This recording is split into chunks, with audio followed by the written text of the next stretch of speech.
So it's not enough to have the statistics. Can we say the same thing for the BENUE killing, that these statistics has improved, therefore the BENUE killing is actually not tangible enough to dent the report of these statistics? If the BENUE killing is more than enough, then there's no need to even come up with the statistics. But of course, every institution or agency of government want to show to the world or show to Nigerians or to the president that they are working, that they are doing something tangible. So they will come up with statistics, they will tell you what they have done. But what we are saying is, it appears what they have done is still not enough. That is my own argument. If it's enough, then we shouldn't be having the numbers of killings that we're having in the country. From the report here, the Nigerian military, the troops got wrong intelligence reports during the day of the attack. Does it mean our military communication line is not working well, or we have to improve on the communication? Is it why the terrorists are having upper hands over the military in some of these attacks? I wouldn't know. The question I want to ask is, what was the reason for the wrong information or wrong intel that was passed to the security agency? How did they get to the point where they are not getting wrong information? Who passed the wrong information, to the security agencies? So those are the questions we want to ask. I'm not in the workings of the security agencies. I wasn't with them when they visited BENUE State or when they tried to, quell the attack. But what I can say is we need to be doing better in how we handle information. I said the other time that if there's any best time to deploy the intelligent officers that we have, the intels that we have, this is the best time, right? So if we are not utilizing their skills, their professionalism, their experience now to get better result as far as policing or securing the country is concerned, I don't know when best to have that, put in place.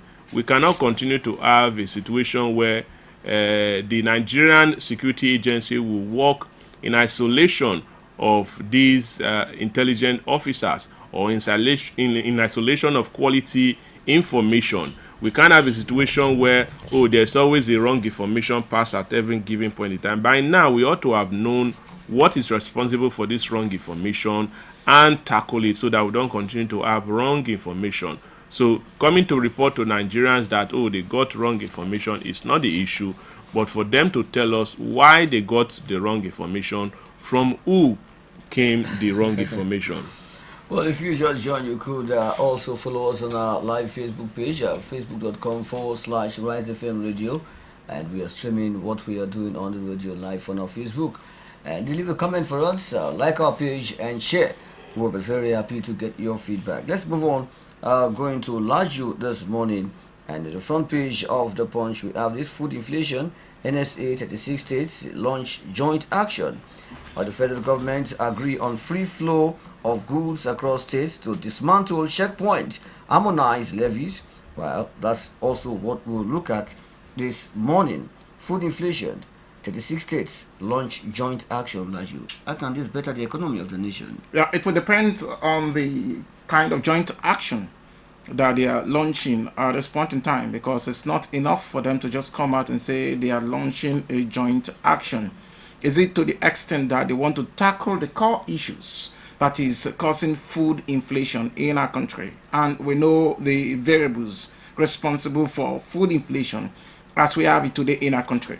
Number one, we are still too dependent on importation of some food products into our country, which ordinarily we should not. But that is not going to be the major causative factor of food inflation in our country. One of the things we know clearly is the issue of insecurity that we have been talking about.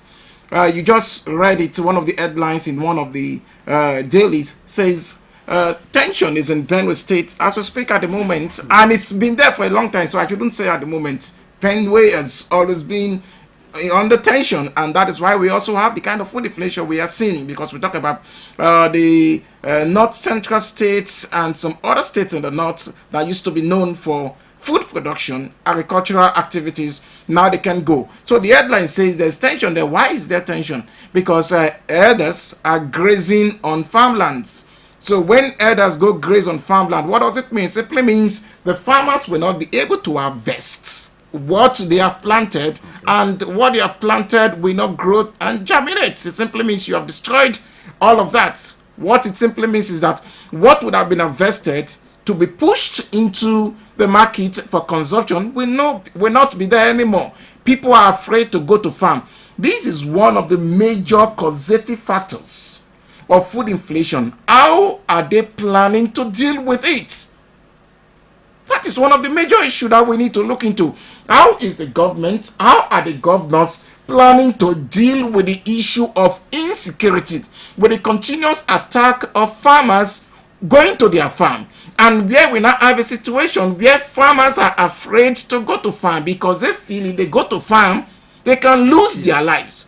So the few who manage to go to farm, they harvest very little.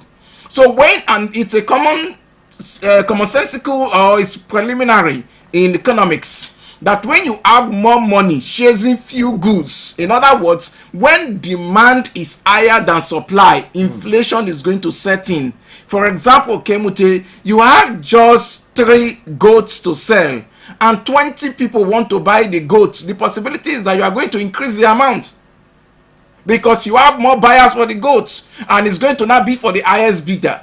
But when you have 50 goats to sell and you have just 10 people who have what it takes to buy the goat, the possibility is that you may want to reduce the cost because they won't be eager. The numbers of the goats you have is more than the numbers of people that want to buy is less than more than the numbers of people who want to buy goats. So the possibility is that you are going to reduce the price of that goat, so you can sell off. Maybe those who want to just buy one before may end up buying 2 because the prices come down.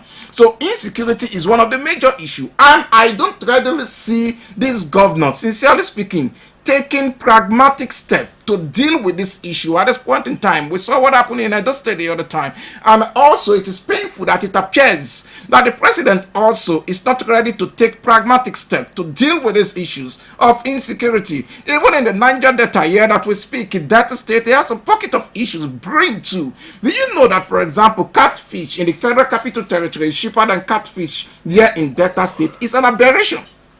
For that to happen, most of our people who used to go to the IC, who used to go to the river for fishing, sometimes now some of them are afraid to go to some places to fish because they feel that if they go, they don't even know what is going to happen, who is providing security for these individuals. So there are quite a number of issues to look into that is causing food inflation. Top of them is the issue of insecurity. 2, you want to talk about the issue of governors deliberately investing massively in agriculture. Here in Delta State, for example, I think last year it was recorded that of the budget. I think we'll go on a commercial break. Well, time is up for first half. Second half, we'll come back and open the phone lines. Do remember that this is an extension on Fridays of News Summit. Stay with us. We'll go on a commercial break. We'll be right back.